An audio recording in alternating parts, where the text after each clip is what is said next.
Utkrisht Sar according to Bhagavan Sri Ramana Maharshi, Chapter 4, Dissolution of the Mind. Consciousness, which is undivided, imagines to itself desirable objects and runs after them. It is then known as the mind. From this omnipresent and omnipotent Supreme Lord arose, like ripples in water, the power of imagining separate objects. Just as fire born out of wind, fanned into flame, is extinguished by the same wind, so also that which is born of imagination is destroyed by imagination itself. The mind has come into existence through this imagination on account of forgetfulness. Like the experience of one's own death in a dream, it ceases to exist when scrutinized.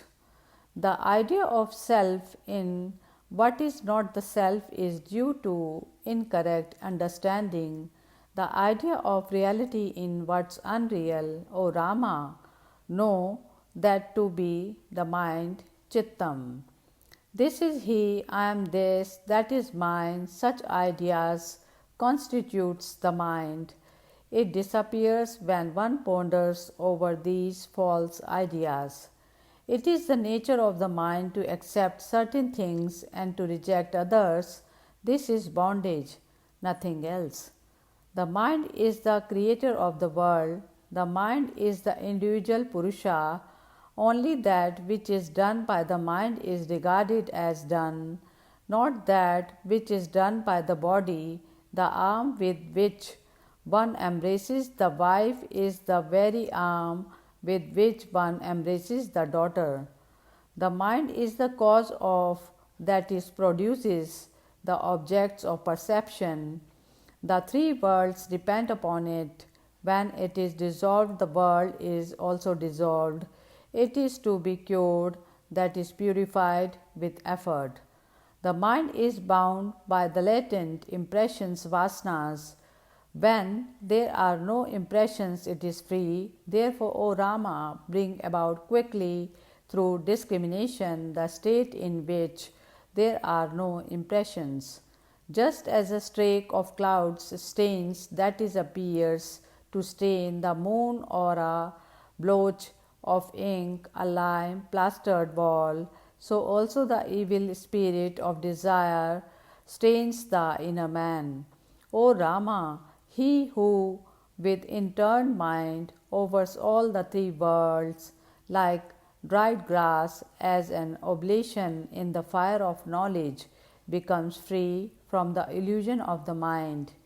When one knows the real truth about acceptance and rejection and doesn't think of anything but abides in himself, abandoning everything, his mind doesn't come into existence. The mind is terrible in the waking state, gentle in the dream state, dull in deep sleep, and dead when not in any of these three states. Just as the power of the Kataka seed, after precipitating the dirt in water, becomes merged in the water, so also the mind, after removing all impressions itself, becomes merged in the self. The mind is sansara, the mind is also said to be bondage. The body is activated by the mind, just as a tree is shaken by the wind. Conquer your mind first by pressing the palm with the palm, grinding the teeth with the teeth, and twisting the limbs with the limbs. Does not the fool feel ashamed to move about in the world as he pleases and talk about meditation, when he is not able to conquer even the mind? The only God to be conquered is the mind. Its conquest leads to the attainment of everything. Without its conquest, all other efforts are fruitless. To be unperturbed is the foundation of blessedness free. One attains liberation by it. To human beings, even the conquest of the three worlds without the conquest of the mind is as insignificant as a blade of grass. Association with the wise, abandonment of latent impressions, self inquiry, control of breathing, these are the means of conquering the mind. To one who is shod with leather and the earth is as good as covered with leather, even so to the mind which is full, that is undivided, the world overflows with nectar. The mind becomes bound by thinking, I am not Brahman.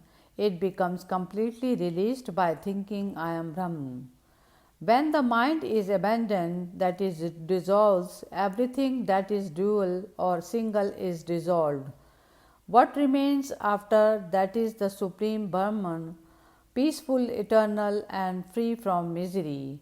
There is nothing to equal the supreme joy felt by a person of pure mind who has attained the state of pure consciousness and overcome death.